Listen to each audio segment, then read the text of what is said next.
On Christmas Day, my daughter gave me her gift with a sweet smile. Her husband's $400,000 debt. Dad, just sign it before New Year's. It's for the family. I smiled, signed it, and then gave them my gift. She opened the box and screamed so loudly that she almost fell over. You won't believe what was inside. Before continuing, subscribe to the channel and write in the comments what time it is in your region right now. The voice drifted through the crack in Regina's bedroom door, and I froze halfway up the stairs with a basket of laundry. No, seriously, Amber, it's perfect, my daughter said, that particular laugh in her voice that I hadn't heard since high school, the one she used when she'd gotten away with something clever. We present it as a gift, an opportunity for him to help family. Dad won't be able to say no. You know how he is about responsibility and all that crap. I set the basket down silently. My hands weren't shaking yet. That would come later. Justin's $400,000. Yeah, the whole thing. We frame it as him co-signing, but really we're transferring the liability. Dad's got the credit score, the house equity. Banks love guys like him. Stable, boring, predictable. She laughed again. He'll think he's being noble. The great Leonard Crawford saving his little girl one more time. The walls of my own house suddenly felt foreign. 42 years I'd worked in banking, catching fraudsters who played exactly these games. Pattern recognition, they called it, spotting the manipulation before it landed. And here I was, standing in my hallway, listening to my only daughter plot to hang a noose of debt around my neck and call it a Christmas present. By New Year's, we'll have the papers signed. Then we can breathe again. Maybe even that Cabo trip we wanted. Put it on his card while we're at it. Her voice dropped lower, conspiratorial. Honestly, he owes us. 3 years we've been temporarily living here. That's worth something, right? I picked up the laundry basket, walked back down the stairs. My reflection in the hallway mirror showed the same face as this morning. Gray hair, reading glasses hanging from my collar, the deep lines around my eyes that came from 4 decades of scrutinizing financial statements. But something behind those eyes had shifted, hardened. In the kitchen, I folded towels with mechanical precision. Regina came down 20 minutes later, all smiles. Dad, I didn't know you were home. Want some coffee? That'd be nice, honey. She moved around the kitchen with practiced ease, pulling out the expensive beans she'd bought last week, $40 a pound. For someone with no money, she sure knew how to spend it. Justin and I were thinking, we should do something special for Christmas this year, really make it memorable. She handed me a mug, her eyes bright with what I'd once thought was love. Now I saw it for what it was. Calculation. We have a surprise for you.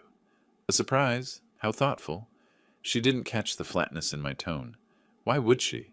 In her mind, I was just Dad. Reliable. Pushover Dad, who'd never once told her no when it mattered. You're going to love it. It's very meaningful. I sipped the coffee.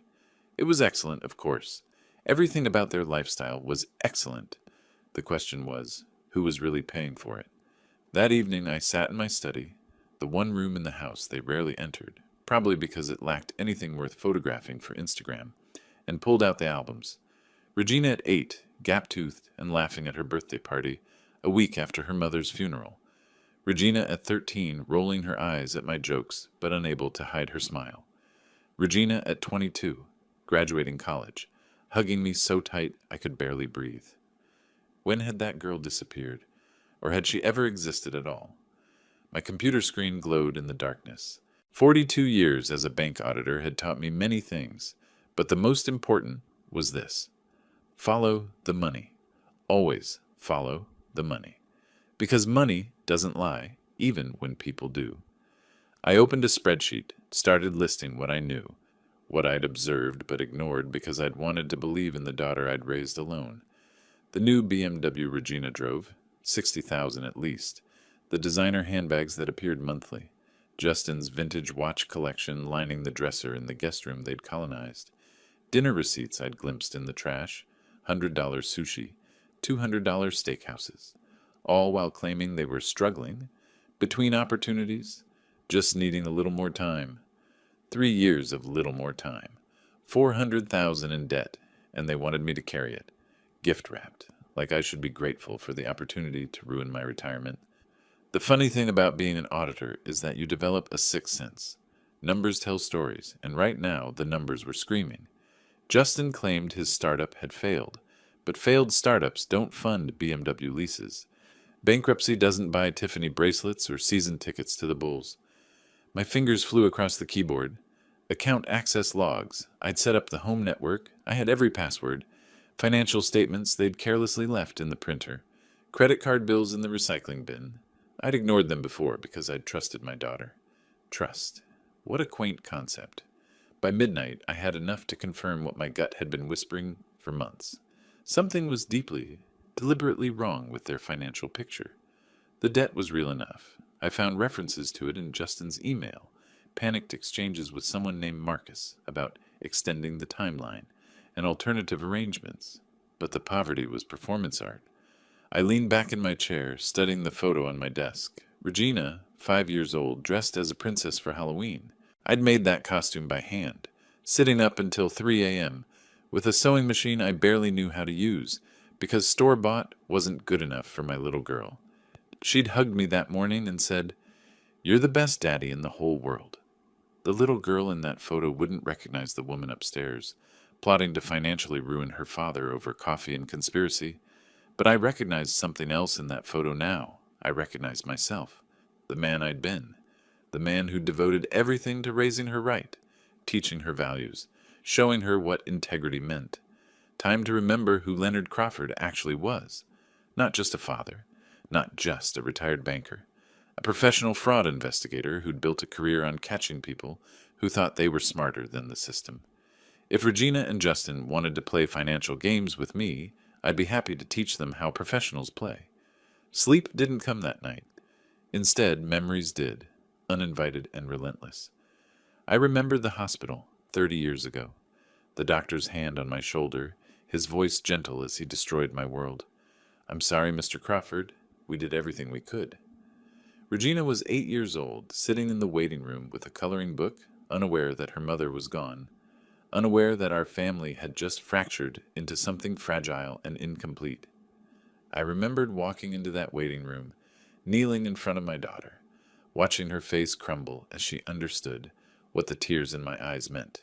"It's just you and me now, baby girl, but we're going to be okay, I promise." And we had been. I'd kept that promise, learned to braid hair by watching YouTube videos at midnight, attended every school play, every parent-teacher conference, every soccer game, even though my knees ached from sitting on those metal bleachers. I'd taught her to ride a bike, to drive a car, to balance a checkbook. I'd stayed up with her through heartbreaks and homework meltdowns. I'd paid for college without loans because I'd worked double shifts and saved every penny I could spare. Just you and me against the world. When had that stopped being enough? I traced the timeline in my head, watching the descent like an auditor reviewing a failing company's records. Regina's college graduation, bright-eyed and ambitious. Her first job at a marketing firm, modest but promising. Then Justin Morrison walked into her life at some networking event.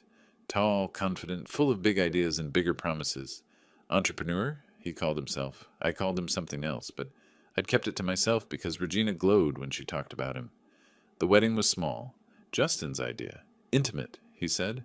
Cost-effective, I suspected. I'd paid for it anyway, given them a check for $10,000 as a wedding gift. Start your life right, I told them. They'd started something, all right. First came the visit. Just for a few weeks, Dad, while we looked for the perfect place. Justin's startup was in a critical phase. Couldn't afford distractions like apartment hunting. I'd understood. Young couples needed support. Weeks became months. The guest room filled with their belongings. Their toothbrushes colonized the bathroom. Their groceries crowded my refrigerator. Expensive organic everything while I'd spent 40 years buying store brand. "We're so close to a breakthrough," Justin would say over breakfast, scrolling through his phone. "The investors are really interested. Just need a little more runway." 6 months became a year. Regina stopped talking about apartments, started talking about our house, like she'd always lived here. Justin's office calls echoed through the walls. Always promising, always optimistic, never actually closing deals. I'd raised concerns once. Just once. Regina's eyes had filled with tears. I thought you wanted to help us, Dad. I thought family mattered to you. Mom would have understood. That had shut me up. Because she knew, they both knew, that invoking her mother was the nuclear option, the thing I couldn't defend against, so I'd swallowed my doubts, watched them settle deeper into my home, my life, my routine, told myself it was temporary, told myself I was being supportive, told myself that good fathers don't keep score. But my auditor's brain had kept score anyway. It was automatic, instinctive. 3 years of casual observations accumulated into a damning ledger. Regina's shopping bags from Nordstrom, Saks, Neiman Marcus. Client meeting outfits, she called them, though her LinkedIn showed she'd been between positions for 8 months. Justin's elaborate coffee setup, a $2,000 espresso machine, essential for productivity. The weekend trips to Milwaukee, Madison, Minneapolis, always staying at boutique hotels. Networking, Justin explained. Building relationships. Building relationships on whose dime? I thought about the utilities I paid, the property taxes, the homeowner's insurance that covered their expensive belongings, along with mine. The groceries I bought while they contributed by occasionally picking up takeout, which they charged to cards I now suspected were maxed out. The pattern was obvious, had been obvious. I'd just been too proud to call my daughter a leech, too afraid of driving her away like I'd watched other fathers do, turning family gatherings into cold, formal obligations. I thought I was being generous. Turns out I was being a mark. The photo albums lay open on my desk. I flipped through them slowly. Regina's sweet 16 before her mother got sick. Regina's high school graduation. Her first day of college, waving from the dorm steps. Every picture showed the same thing. Us against the world. Team Crawford, somewhere between those photos. And now the team had dissolved. She'd chosen sides, and I wasn't on hers anymore. My phone buzzed. A text from Regina. Breakfast tomorrow? Want to discuss our Christmas plans? Christmas plans? Right. The surprise. The meaningful gift. $400,000 of someone else's debt, wrapped up with a bow and my signature on the dotted line. I typed back, sounds good. Looking forward to it. Looking forward to watching you perform, I thought. Looking forward to seeing exactly how you plan to play this. Because that's what it was now. A play. A performance. My daughter had become an actress, and I'd been her audience for 3 years, applauding on cue, never looking behind the curtain. But I'd spent 42 years in banking. I'd investigated fraud for a living, caught embezzlers, money launderers, people who thought they could hide transactions in complex webs of shell corporations. I'd testified in court 17 times, never lost a case, and now Regina and Justin thought they could run a con on me. In my own house, with my own love for my daughter as the weapon. The amateur hour was almost insulting. I pulled up my computer again, opened a new document, started typing. Not a spreadsheet this time, a plan. If they wanted to give me a gift, I'd accept it graciously, study it carefully, understand every clause, every implication, every legal ramification, and then I'd give them a gift in return. Something memorable, something meaningful, something that would teach them exactly what happens when you mistake kindness for weakness. 42 years of catching financial predators had taught me one fundamental truth. They always make mistakes, always leave trails, always underestimate the people they're trying to deceive. Regina and Justin were about to learn what happens when you underestimate a professional. My daughter wanted to play grown-up games with Daddy's money. Fine. But she'd never asked what kind of games I'd played at work, what kind of mind you needed to catch people who'd spent years perfecting their deceptions. Time for a family lesson in financial literacy, and the tuition was going to be steep. The next morning I watched them from my study window, Regina and Justin loading shopping bags into her BMW, the one they couldn't afford but somehow maintained. Premium leather seats, the kind that cost extra. I'd set up my laptop to face the window. To anyone glancing in, I looked like a retiree checking email. In reality, I was running a different kind of audit, the kind I used to do when a bank executive's expense reports didn't match their declared income. Justin carried 3 bags from Whole Foods, organic everything, no doubt. I'd checked their contribution to household expenses last month, $200. My grocery bill for the same period, $800. The math didn't math, as Regina's generation liked to say. But the real education came from watching them when they didn't know I was watching. Did you see his face last night? Regina's voice carried through the open kitchen window. When I mentioned the surprise, he looked so hopeful. Justin's laugh, like a puppy waiting for a treat. God, I almost felt bad. Almost. She paused. You think he suspects anything? Leonard, please. The man still uses a checkbook. He probably thinks we're just going through a rough patch. I zoomed in on the computer screen. My network monitoring software showed their devices connected to my Wi-Fi. Every website, every login, every careless digital breadcrumb they'd left behind. They thought I was technologically illiterate. Funny assumption for a man who'd spent the last decade of his career catching cryptocurrency fraud. Over the next 3 days, I compiled what I'd privately started calling the Morrison File. It started with the obvious. Justin's LinkedIn profile claiming he was CEO of a consulting firm. I ran the business registration filed 2 years ago. 0 tax returns, 0 reported income. The company existed only on paper, a vanity card for networking events. Then Regina's credit cards. She'd been careful, I'd give her that. 3 cards under her maiden name. Total balances, $97,000. Minimum payments consistently late. Collection notices buried in her email, which she'd carelessly set to auto-forward to the family printer when she'd first moved in. I pulled one notice from my filing cabinet, a letter from Capital One dated 6 months ago. Your account is seriously past due. She'd printed it, crumpled it, thrown it in the recycling bin. I'd retrieved it during one of my trash consolidation routines. My forensic accountant instincts had saved it. Now it was evidence. But the real treasure came from Justin's laptop. He'd left it open on the kitchen counter while he showered. Just 15 minutes. That's all I needed. His email told a fascinating story. There was Marcus, apparently a former business partner, who'd been sending increasingly aggressive messages about the $400,000. You said you'd handle this, Jay. I'm not going to prison because you got greedy. Prison. Interesting word choice. I kept digging. Found spreadsheets Justin had created. Tracking expenses I recognized. Designer coffees. $3,000 annually. Gym memberships. $4,000. Regina's essential salon visits. $6,000. All while they'd been claiming poverty, asking me to cover utilities, insurance, property taxes. The financial literacy course was my favorite discovery. Building wealth after bankruptcy. 12 weeks, $800. Apparently Justin was taking expert advice on how to look broke while hiding assets. The irony was so thick I actually laughed out loud. My daughter's husband studying how to fake financial hardship while living rent-free in my house, preparing to dump his debt on me like a bag of flaming trash on a doorstep. I watched them that evening at dinner. Really watched, with the eyes of an investigator, not a father. Regina's performance was Oscar-worthy. Sighing over her phone, another rejection email. The job market is so brutal right now. She'd applied to exactly 3 positions in 6 months. I knew because I'd checked her LinkedIn activity. Meanwhile, her Instagram, which she'd foolishly not set to private, showed her at last week's Hamilton tickets.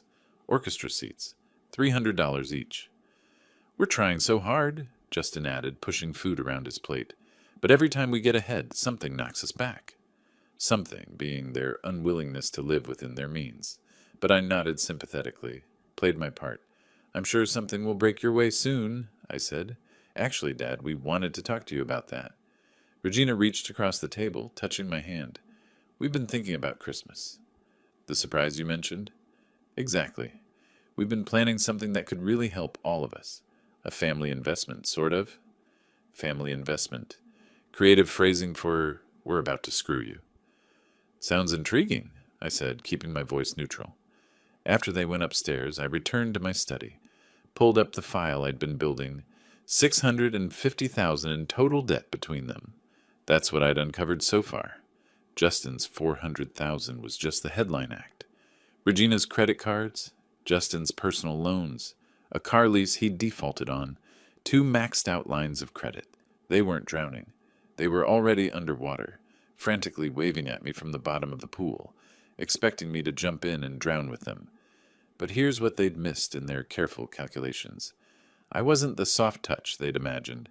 Kindness isn't weakness. Generosity isn't stupidity. And 42 years of catching financial criminals had taught me exactly how people rationalize theft from those who trust them. First rule, they always believe their own lies. Justin genuinely thought he was an entrepreneur, not a failure. Regina actually believed she deserved this lifestyle, that my money was somehow already hers. Second rule, they always underestimate their marks. They saw a grieving widower who'd spoil his only daughter. They missed the predator who'd built a career on pattern recognition and evidence gathering. Third rule, they always leave trails. Always. I opened a new document, started typing. Not a list this time, a timeline. Every lie, every manipulation, every false promise over 3 years. Dated, sourced, cross-referenced. By the time I finished, dawn was breaking over Evanston. My coffee had gone cold. My eyes burned. But I had something more valuable than sleep. I had the complete picture of their deception, and I was ready to start building my response. Margaret Stevens's law office sat in a restored brownstone in downtown Chicago, all dark wood and leather chairs that whispered old money and older wisdom. I'd found her through a former colleague who'd needed a ruthless divorce attorney. "If you want someone who plays by the rules but knows every loophole," he'd said, "Margaret's your fighter." "Mr. Crawford." She stood as I entered, mid-50s, steel gray suit, handshake like a vice grip. "Your voicemail was cryptic. I need to discuss a hypothetical situation." Her eyes narrowed slightly. In her profession, hypothetical meant definitely happening, but I need plausible deniability. "Of course. Please sit." I laid out the scenario. Changed no names. This wasn't actually hypothetical, and we both knew it. A daughter and son-in-law living in my home. Mounting evidence of financial deception, an incoming request to co-sign significant debt.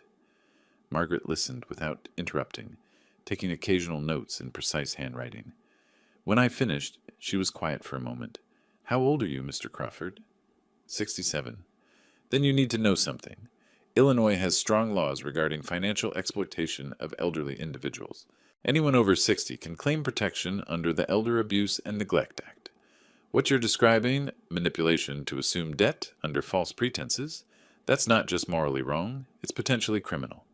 "Criminal?" "Financial exploitation. If they're deliberately misrepresenting their financial situation to coerce you into taking on debt, that's fraud. Add in that you're over 60 and they're living in your home. A prosecutor could make a compelling case." I hadn't considered that angle. I'd been thinking civil law, property rights, contract obligations. Margaret saw something darker. "What would you need?" I asked. "To prove exploitation?" "Documentation. Evidence of their true financial state versus what they're claiming. Proof of intent to deceive. The more concrete, the better." If someone had that evidence, hypothetically, what could they do with it? Margaret smiled. It wasn't a warm smile.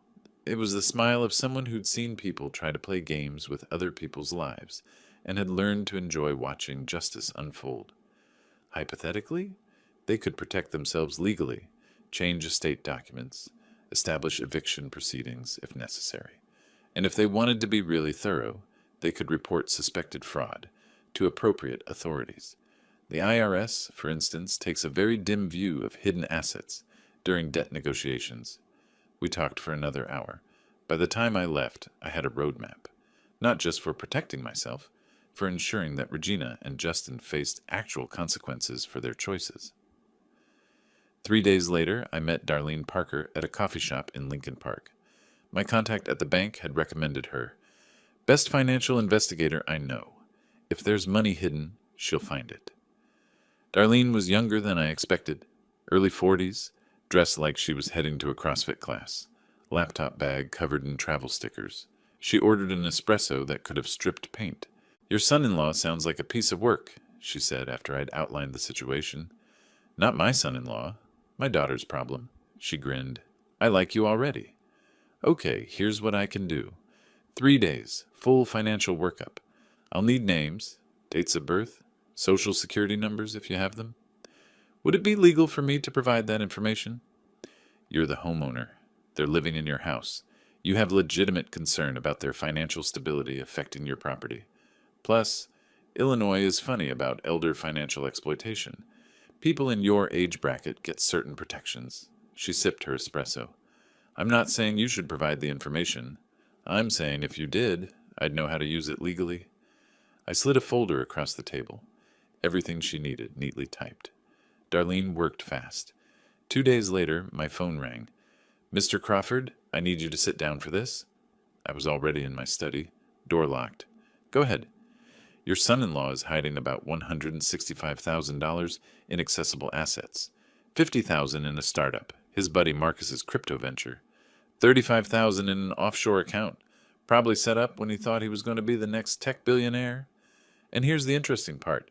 He sold his stake in a sports memorabilia business for $80,000. 2 months ago. Hasn't declared it anywhere. $80,000. I wrote the number down, while claiming bankruptcy. Gets better. Your daughter has been opening credit cards under her maiden name. Might be technically legal, but the banks don't know she's married. That affects credit evaluation. And those cards, she's defaulting strategically, making minimum payments just enough to avoid lawsuits, but never actually reducing the principal. How much total? Between both of them? You were right about the $650 total. But here's what matters. They have the means to cover a significant chunk. They're just choosing not to. After she hung up, I sat in my study for a long time. Not angry anymore. Past anger. This was something colder, more focused. They weren't desperate people making mistakes. They were con artists running a long game. And their mark was the man who'd raised one of them, loved her unconditionally, given her every advantage he could afford. I opened my laptop, created a new folder, named it Christmas Gift. Inside, I started drafting. A comprehensive analysis of the Morrison family financial situation. Charts showing income versus expenditure. Graphs comparing claimed poverty against actual spending. A timeline of lies. Every "we're so broke" conversation matched against credit card statements showing luxury purchases. I worked like I was preparing for a board presentation, because in a way I was. The board just happened to consist of my daughter and her husband, and the agenda item was the consequences of treating family like a mark. Margaret had given me the legal framework. Darlene had given me the ammunition. Now I just needed the delivery mechanism, and I knew exactly when that would be. Christmas Eve, when they planned to gift me their debt, all wrapped up with false tears and manipulated guilt. I'd have a gift for them, too. My computer screen glowed in the darkness.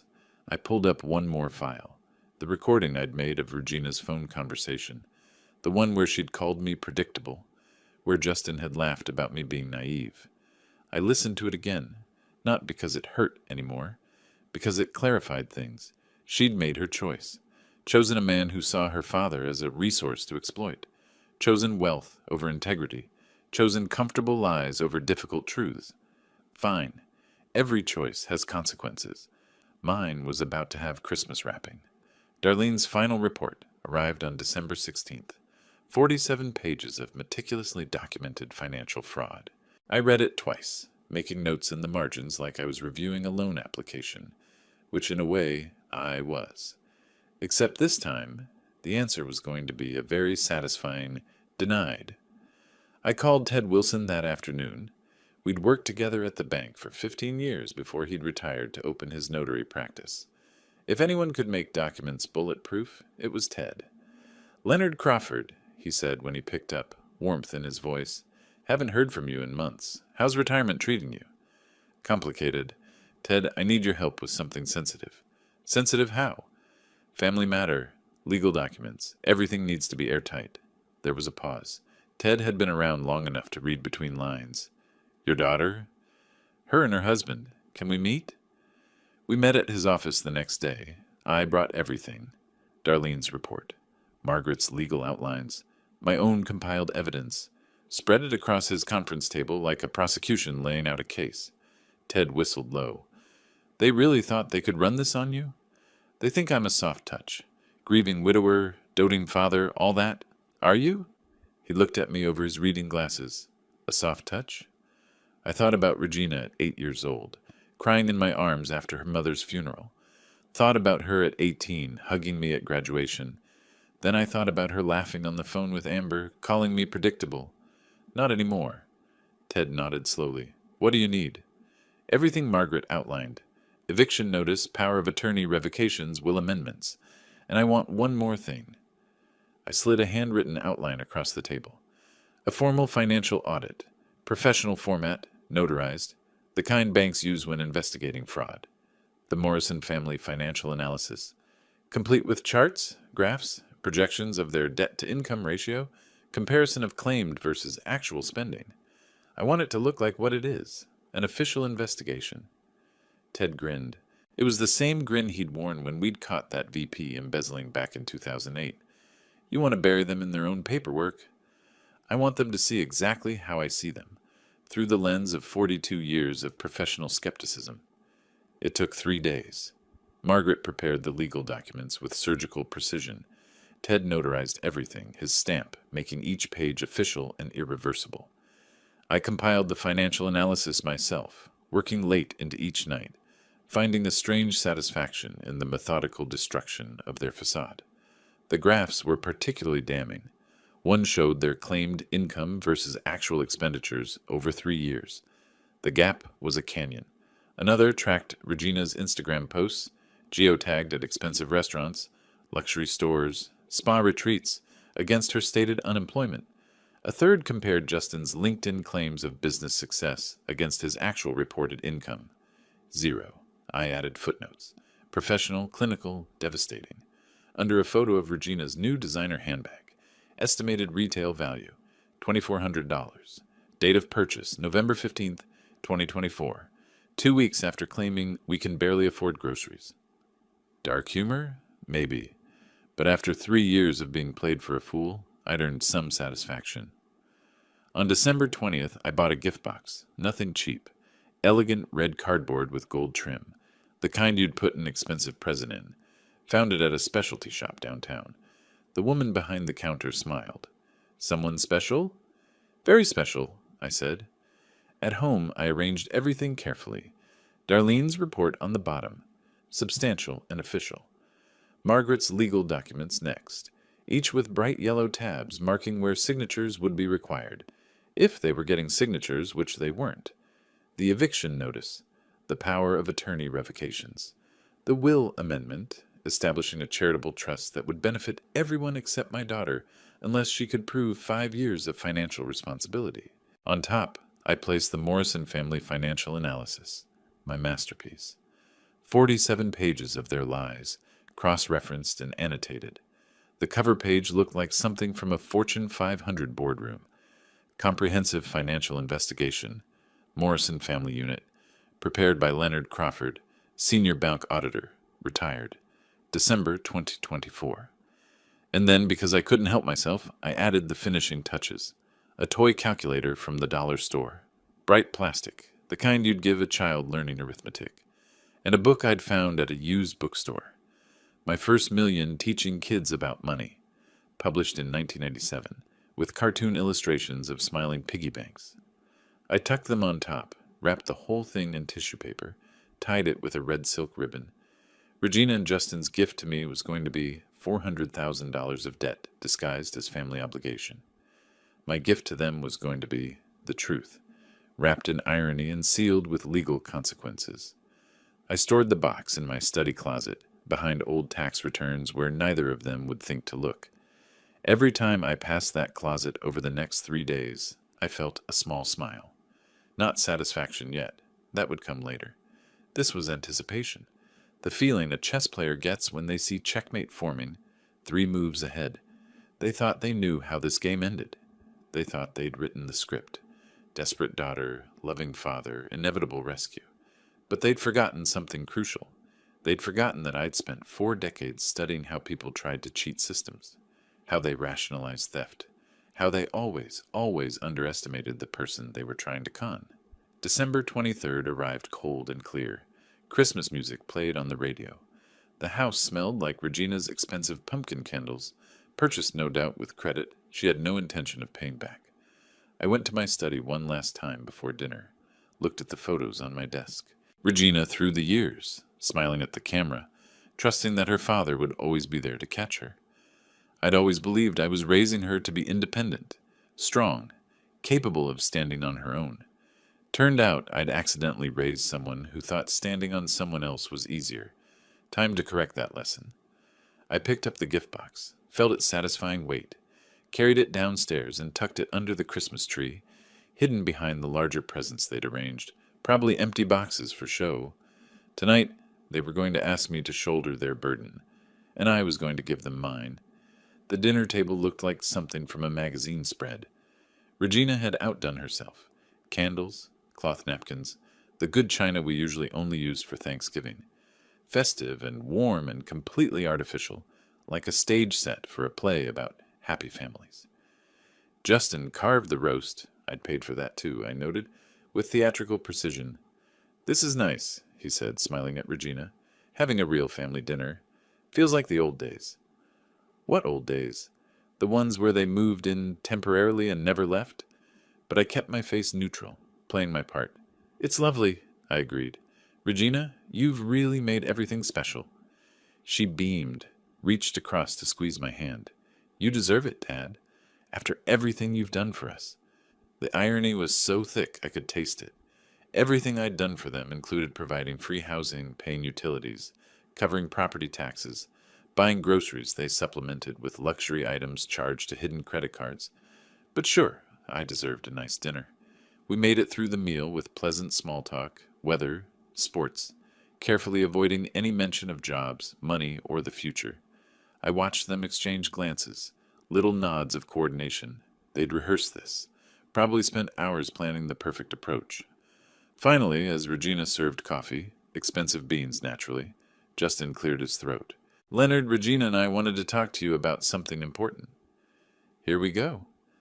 "We've been thinking a lot about family," Regina added, her voice taking on that earnest quality she'd perfected. "About what it means to be there for each other." I sipped my coffee, said nothing. Let them work for it. "Things have been rough lately," Justin continued. "I won't lie to you. My business ventures haven't panned out the way I'd hoped, and the market's been brutal." The market, as if external economic forces were responsible for his string of failures, rather than his own incompetence and unwillingness to work a regular job. "We've tried everything," Regina's eyes were getting misty. "Right on schedule. Every possible option, but we've hit a wall, and we're running out of time." "What kind of wall?" I asked, keeping my tone concerned. Justin reached under his chair, pulling out a leather folder, set it on the table between us like he was presenting a peace treaty. "I have some outstanding debts, business loans that are coming due. The creditor is getting aggressive, and if we don't resolve this soon, there could be serious consequences." "How serious?" "Legal action, possibly liens. It could affect our credit for years, maybe even impact our ability to rent an apartment or get jobs." "Oh, the jobs you don't actually have," I thought, but I nodded gravely. "Dad," Regina's voice cracked. A single tear rolled down her cheek. I had to admit, she'd practiced. "We've been so ashamed. We didn't want to burden you, but you're all we have. You're the only person who's ever really been there for us." "How much are we talking about?" I asked, even though I knew to the penny. 400,000, Justin said. He had the decency to look down when he said it. "It sounds like a lot, but with your house equity and credit rating, you could co-sign a consolidation loan. We'd pay it back, obviously. This would just buy us time to get back on our feet." "Get back on your feet." I repeated the phrase slowly, tasting each word. "How long have you been trying to get on your feet, exactly?" "Dad, 3 years? Living in my house, rent-free, while I covered your expenses and you accumulated—" I paused, letting the silence stretch. 400,000 in debt?" Justin's smile faltered. "It's more complicated than that. The economy, timing, unexpected setbacks." "I'm sure it is complicated." I set down my coffee cup. "Regina, when was the last time you actually applied for a job?" Her eyes widened. "I've been applying. The market is. 3 positions in 6 months. I checked your LinkedIn." The color drained from her face. Justin jumped in. "Leonard, we're not here to be interrogated. We're family. We're asking for help." "No," I said quietly. "You're asking me to take on your debt, to absorb the consequences of your choices. There's a difference. Dad, please, let me see the paperwork." Justin hesitated, then slid the folder across. I opened it. Loan documents neatly prepared. All they needed was my signature. I scanned the terms, the interest rates, the payment schedule, Professionally done. They'd put real effort into this trap. You've thought of everything, I said. We just need you to sign by New Year's Eve, Regina said, hope creeping into her voice. Then we can start fresh. A new year, a new beginning. A new beginning. I closed the folder, pushed it aside. Actually, I had a similar thought. About fresh starts. I stood up, walked to the Christmas tree, retrieved the red gift box from behind the decorative presents, carried it back to the table. What's that? Regina asked. Your surprise mentioned wanting to make this Christmas meaningful. Exchange gifts that mattered. I set the box down. I agreed. So I prepared something for both of you. Consider it my response to your proposal. Justin's brow furrowed, but Regina was already smiling, maybe thinking I'd folded, that I was presenting my agreement in some sentimental way. Justin reached for the box, pulling off the ribbon. Inside, nestled in tissue paper, he found the toy calculator first. His hand froze, face going from confusion to something darker. He lifted it out slowly, like it might bite him. What is this? Keep looking, I said pleasantly. There's more. Regina pulled out the children's book. My First Million, Teaching Kids About Money. She stared at the cartoon piggy bank on the cover, color rising in her cheeks. Dad, I don't understand. Keep going. Justin's hands shook slightly as he moved the tissue paper aside, found the first document, began reading the title aloud, his voice getting quieter with each word. Comprehensive Financial Investigation, Morrison Family Unit.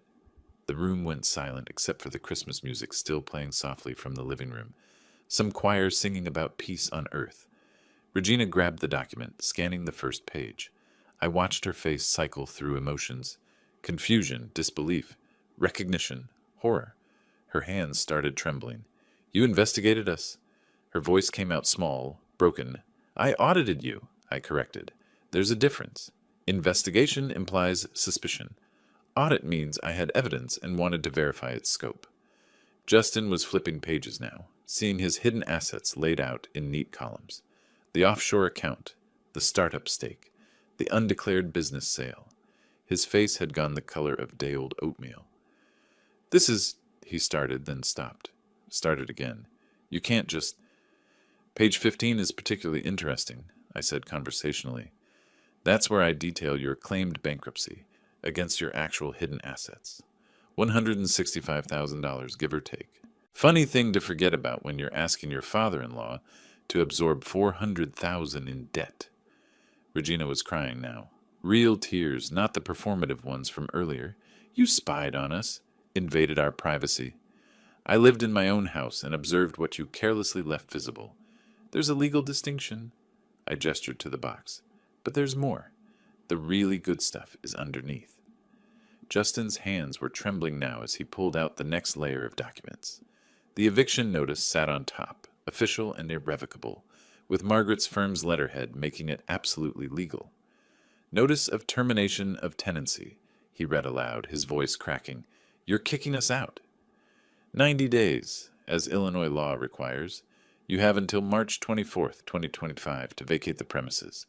That's more than fair, considering you've been living here rent-free for 3 years. Regina snatched the paper from him, scanning it frantically.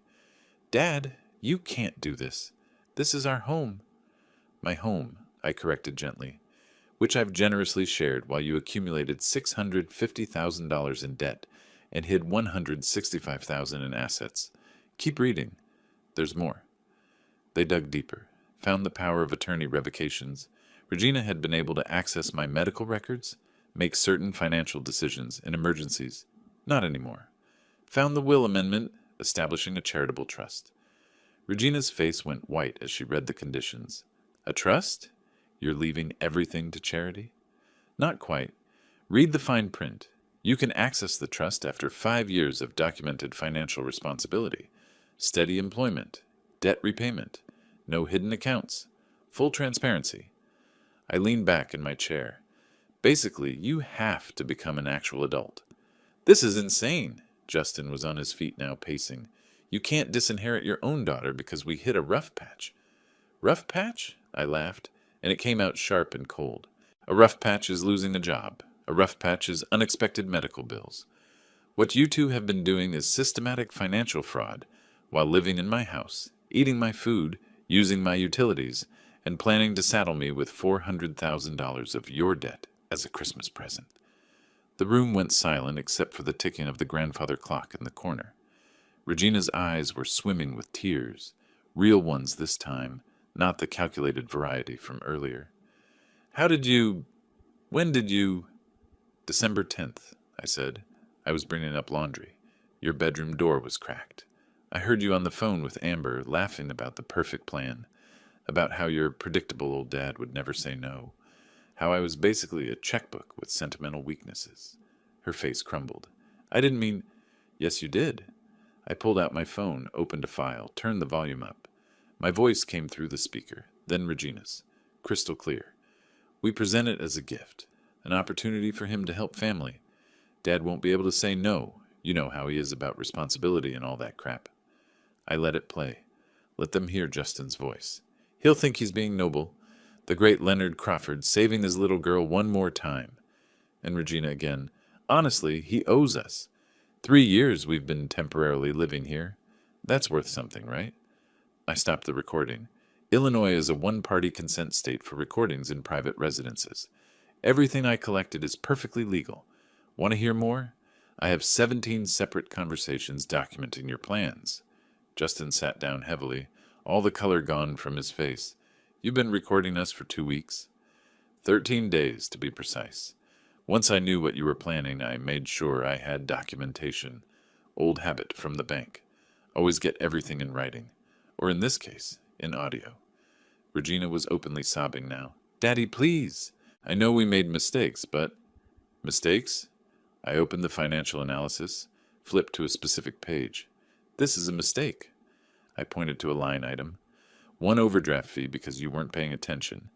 This, I gestured to the entire document, is a pattern. 3 years of deliberate deception, strategic debt accumulation, and planned exploitation.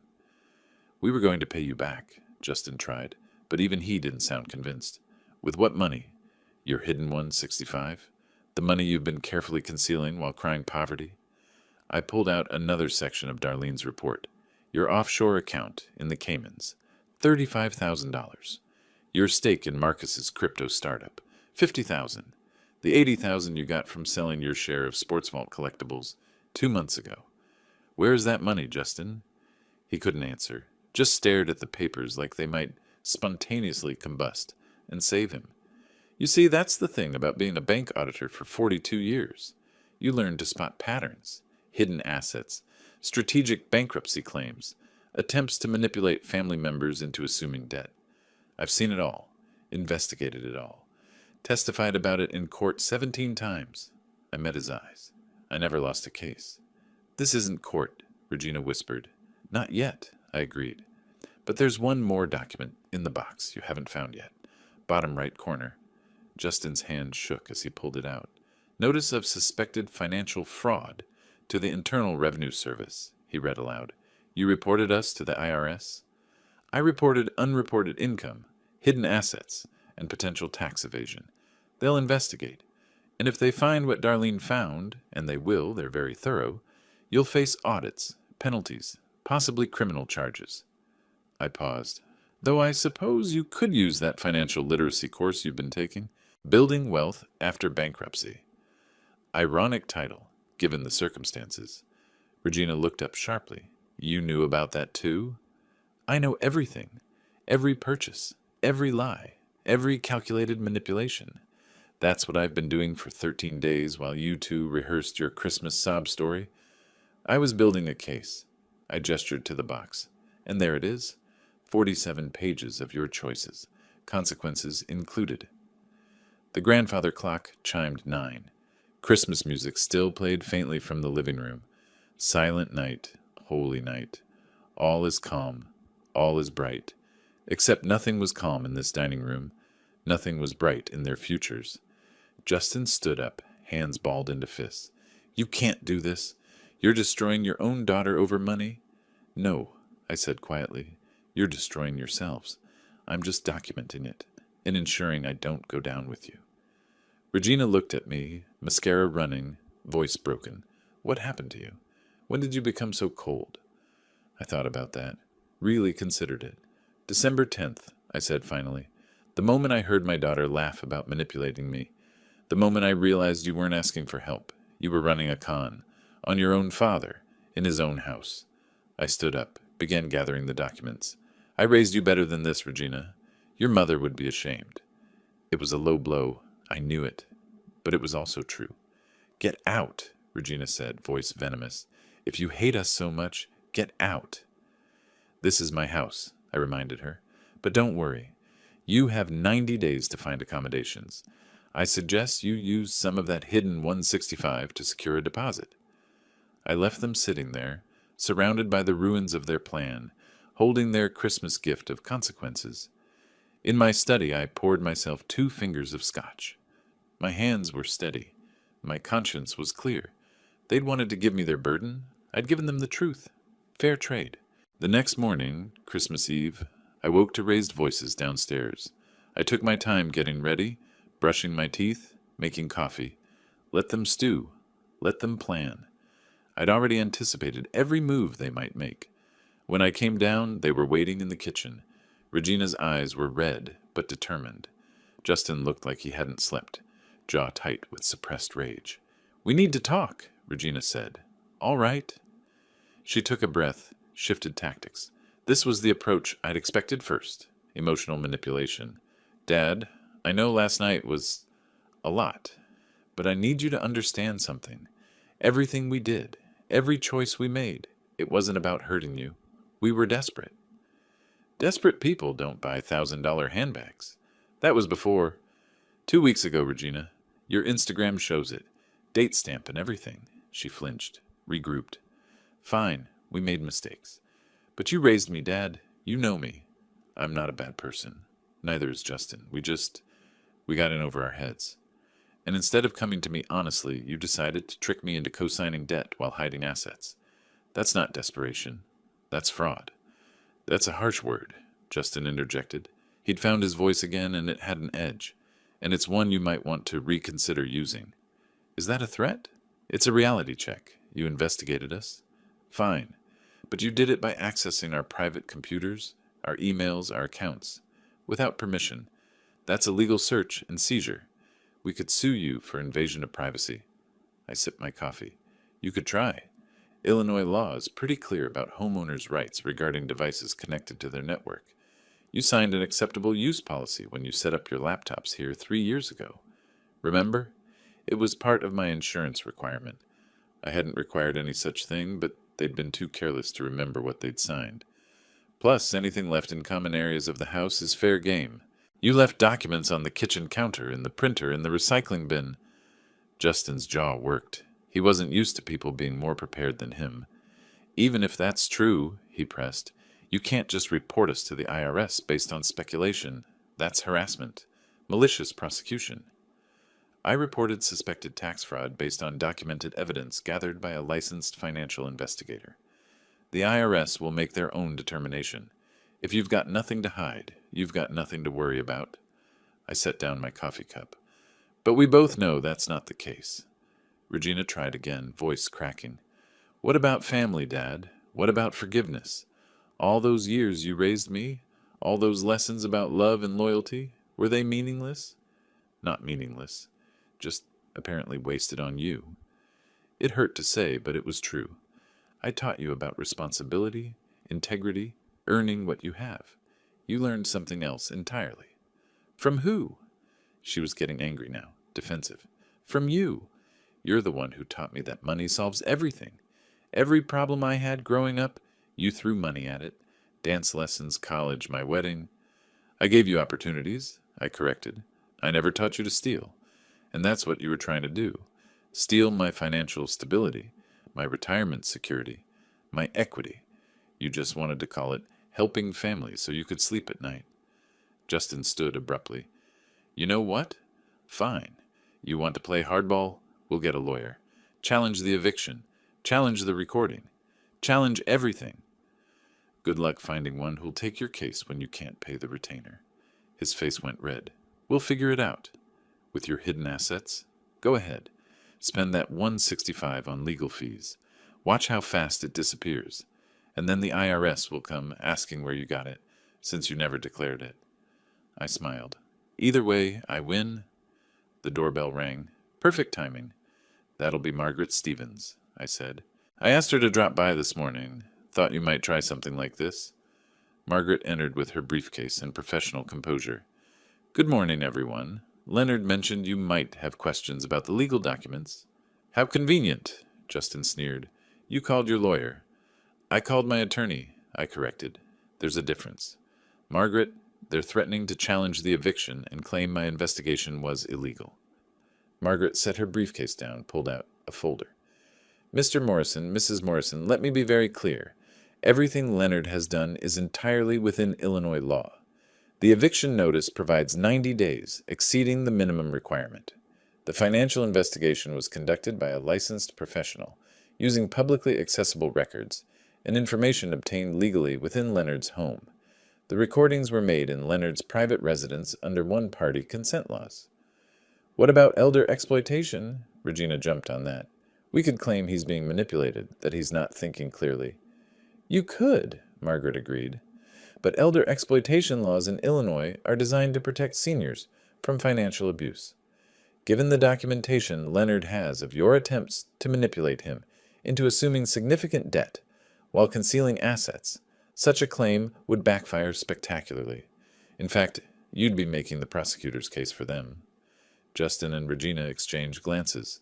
Their weapons were being turned against them one by one. This isn't over, Justin said, voice low and threatening. No, I agreed. It's not. You have 87 days left. I suggest you start packing. The next few days were fascinating to watch. Christmas passed in cold silence. Regina and Justin stayed in their room mostly, emerging only for tense, whispered conversations in the kitchen. I kept to my study, working, reading, maintaining my routine. On the 26th, I received a call from Margaret. Leonard, you should know. Justin's creditors just contacted me. They received copies of your financial investigation, the ones showing his hidden assets. Did they now? I sipped my coffee. How did that happen? You already know how. Her voice carried approval. They're filing to seize those assets. The offshore account, the crypto stake, everything. He can't hide anymore. Seems fair. They're owed money after all. That afternoon, I heard Justin on the phone in the living room. His voice carried raw with desperation. Marcus, they know about the crypto fund. They know about everything. No, I don't know how they found out. Yes, Leonard's attorney. We need to move it now before they freeze it. Too late for that. Margaret had already coordinated with the creditors. By the time Justin tried to transfer anything, it would all be locked down. The 27th brought more entertainment. I was in the kitchen making lunch when Regina burst in, her phone clutched in her hand, face blotchy from crying.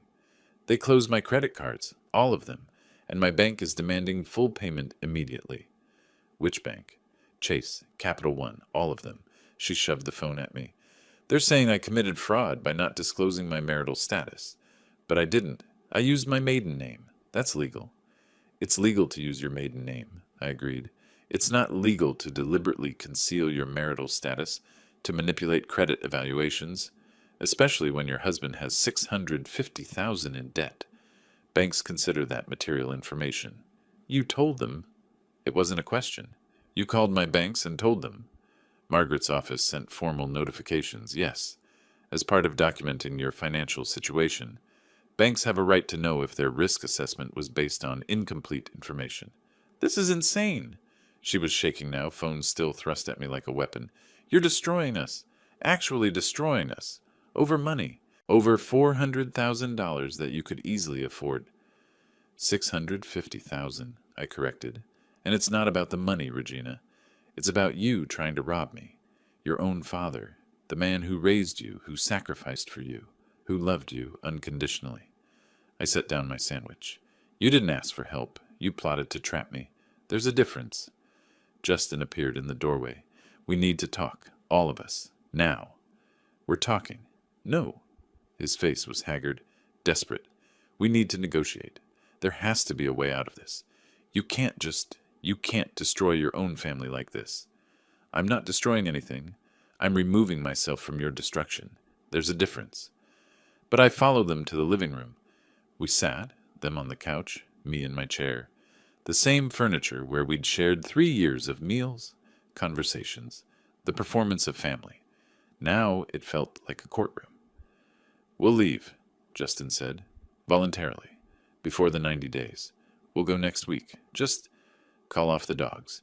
Tell the IRS you made a mistake. Tell the creditors you were wrong about the assets. But I wasn't wrong. Leonard, please, Regina's voice cracked. We made mistakes. We were wrong. We admit it. But you're taking this too far. The IRS? Really? We could go to prison. Only if you committed crimes. It's not that simple. It's exactly that simple. You hid income. You concealed assets while claiming poverty. You attempted to defraud me, your banks, your creditors. These are crimes, Regina. They have consequences. We're your family, she whispered. You stopped being my family when you decided I was an ATM with sentimental weaknesses. I leaned forward. Do you want to know the worst part? I would have helped you. If you'd come to me honestly, admitted your mistakes, asked for help, I would have worked something out. Payment plan, consolidation loan, something. I'm not a monster. Then why are you doing this? Tears streamed down her face. Real ones, finally. The kind that came from actual grief rather than manipulation. Because you never gave me that chance. You chose deception over honesty. You chose to see me as a mark rather than as your father. You made that choice, Regina. Not me. I stood up. You have 84 days left. I suggest you start planning your exit. That night, I sat in my study and listened to them fight through the walls. Accusations, blame, panic. The perfect facade crumbling in real time. Justin's voice. This is your father. Fix this. Regina's. How? He has everything documented. Everything. Then we sue him. Emotional distress, elder abuse, something.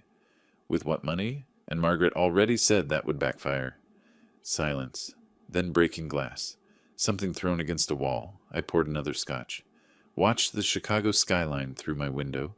Lights twinkling in the winter darkness. Margaret was right. This was fascinating to watch. Not satisfying exactly. There was too much loss for satisfaction, but just. Definitely just. My phone buzzed. Text from Margaret. IRS formally opened investigation. They're very interested in the undeclared business sale. Thought you'd want to know. I typed back. Thank you. Another text, this time from Ted. Heard through the grapevine about your situation. Coffee sometime? Want to make sure you're okay. I'm fine, I replied. Coffee sounds good. January? You got it. Downstairs, the fighting continued. But up here in my study, surrounded by 42 years of career achievements and memories of a daughter who no longer existed, I felt something unexpected. Peace. Not happiness. Not triumph. Just peace. Justice had a bitter taste, but it was still justice. New Year's Eve arrived cold and bright. Regina and Justin had barely spoken to me in 4 days. They'd found an apartment in Rogers Park. Cheaper neighborhood, much smaller space. I'd overheard Justin on the phone negotiating with his friend Marcus to crash there temporarily until the heat dies down. The heat wasn't going to die down, but I didn't tell them that. I spent the morning in my study while they packed. Boxes appeared in the hallway. Furniture got marked with tape. Their expensive belongings suddenly looked shabby in daylight, all flash, no substance, like their entire lives. Around noon, Regina knocked on my door. Come in. She stood in the doorway, not entering. Her eyes were red but dry. She'd run out of tears, apparently. We're leaving today. Justin found someone with a truck. Before the 31st? That's earlier than I expected. We can't stay here anymore. Not with... She gestured vaguely. Everything. I understand. Do you? Her voice hardened. Do you understand that you've destroyed us? That we're going to lose everything because you couldn't forgive one mistake? It wasn't one mistake, Regina. It was 3 years of calculated deception culminating in attempted fraud. I kept my voice level. And you're not losing everything. You're losing access to my money. There's a difference. What about the will? The trust? Still in place. 5 years of documented financial responsibility, steady employment, debt repayment, then you can access it. 5 years, she laughed bitterly. You know that's impossible. Is it? Get a job, budget, pay your debts. Millions of people do it every day. We're not millions of people. We're your family. We're, I met her eyes, Past tense. She flinched like I'd slapped her. Good. Maybe it would finally penetrate. I'll never forgive you for this, she said quietly. I can live with that. Can you live with what you tried to do to me? No answer. She turned and left. 2 hours later, I stood at my study window, watching them load boxes into a rental truck. Justin moved with aggressive efficiency, throwing things rather than placing them. Regina worked slowly, mechanically, like a puppet with cut strings. She looked up once, saw me in the window. Our eyes met. I didn't wave, didn't smile. Just held her gaze until she looked away. Then they were done. The truck loaded. Justin climbed into the cab. Regina walked toward the house one last time. I thought she might come to the door, might try one final appeal. Instead, she just stood on the walkway, looking at the house. Her home for 3 years. The place she'd colonized, exploited, taken for granted. I went downstairs, opened the front door. Regina, she turned. Hope flickered in her eyes. You wanted to play adult financial games. I showed you how it's done professionally. I paused. The only difference is I played honestly. The hope died. Her face went blank. Goodbye, Dad. Goodbye, Regina. She walked to the truck, climbed in. They drove away. I stood on the porch watching until the truck disappeared around the corner. Then I went inside, locked the door, and walked through the suddenly empty house. Their bedroom looked ransacked. Drawers open, trash on the floor, a broken lamp in the corner. I'd have to clean all this, repaint, exorcise the ghosts. In the living room, their gift still sat on the coffee table. The loan documents. $400,000 of debt they'd tried to hang around my neck. I picked up the papers, carried them to my study, fed them into the shredder, page by page, watched the strips fall into the bin. That night, I called Ted. Hey, Leonard, how'd it go? They're gone. Left this afternoon. How are you feeling? I considered that. Lighter. Sadder. But lighter. That's normal. You did the right thing. Did I? I looked around my empty house. Sometimes I wonder. Don't. I've seen the documentation. They were robbing you blind, Leonard. You just refused to be robbed. That's not cruelty. That's self-preservation. Maybe. Definitely. Now listen, Sarah and I are having people over tomorrow night. New Year's Day. Come by. You shouldn't be alone. I'm not sure. Not asking. Telling. 7 o'clock. Bring wine if you want, but mainly just bring yourself. I smiled despite everything. All right. Thank you, Ted. After we hung up, I sat at my desk, pulled out my phone, found the financial analysis I'd created. 47 pages of their deception, meticulously documented. I didn't delete it. Evidence had to be preserved, especially with the IRS investigation ongoing. But I did archive it, moving it into a folder labeled Closed Cases, because that's what this was now. A closed case. The investigation complete, the verdict rendered, the sentence served. My phone buzzed. Email from Margaret. IRS agent called. They're very impressed with your documentation, said it's the most thorough civilian financial analysis they've seen. Investigation proceeding on multiple fronts. FYI, they may want to interview you formally. We'll keep you posted. Also, you did good, Leonard. Really good. Proud to know you. M, I typed back. Thank you for everything. At midnight, I stood at my window watching fireworks over the lake. The city celebrated, strangers cheering the new year, fresh starts, new beginnings, all that optimistic nonsense. But maybe they had a point. I was 67 years old, retired, alone, but also free, financially secure, no parasites, no manipulation, no performance of family where none existed. My phone buzzed again. Ted. Sarah says bring your appetite. She's making her famous lasagna. See you tomorrow. I smiled. Typed, looking forward to it. Below me, Chicago glittered in the winter darkness. Somewhere out there, Regina and Justin were learning what consequences felt like, what accountability meant, what it cost to betray the people who loved you. I hoped they learned the lesson. I really did. But whether they did or not, it wasn't my problem anymore. I'd raised my daughter to be independent, strong, capable. Time to see if any of those lessons actually stuck. As for me, life after 67 was just beginning, and this time I was choosing who got to be part of it. If you like this story, please like this video, subscribe to the channel, and share your impressions of this story in the comments. To listen to the next story, click on the box on the left. Thank you for watching.